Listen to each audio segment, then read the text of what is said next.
The purpose of this video is to show that you don't need fancy tools or a ton of knowledge to be able to do some of your own work on your engines. So in this video, I'm going to just show you how I did a simple modification of necessity. This is my 13-year-old American mainline engine by Accucraft. Here is the original water fill for the boiler. One of the first things I did was put that away in my sort of parts box, and I had ordered a Goodall valve. The purpose of the Goodall valve, of course, is I've got a spray bottle that's made for it, and you put the hose in there and go squirt, squirt, squirt, squirt, and you can refill the boiler while still under steam. You don't have to take the pressure off. Enter my new Accucraft Sabrina this year.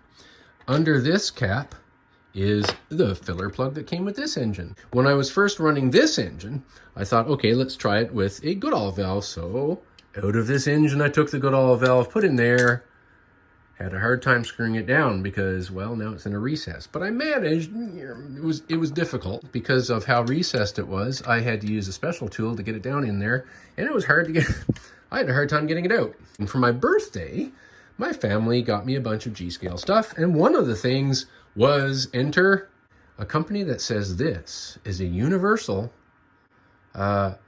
Goodall valve that'll fit any Accucraft. Well, that's nice. Got the same thread pattern, all that. That's fine.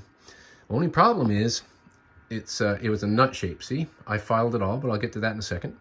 And this was a smooth top, so you had to use a wrench or a socket wrench. This filled up the space so much I couldn't get a wrench of any kind down in there to screw it tight. The original size before I filed it meant that this cap would not fit down over it. Naturally then, I tried it in here. Fits just nice, but discovered that the roof wouldn't go on because this new one is a whole lot taller than this Goodall valve. Maybe I'm sentimental, but I did want to keep the one my family ordered for me. Using only 2 large files and 1 small file and a hacksaw, I set about making the valve work for me.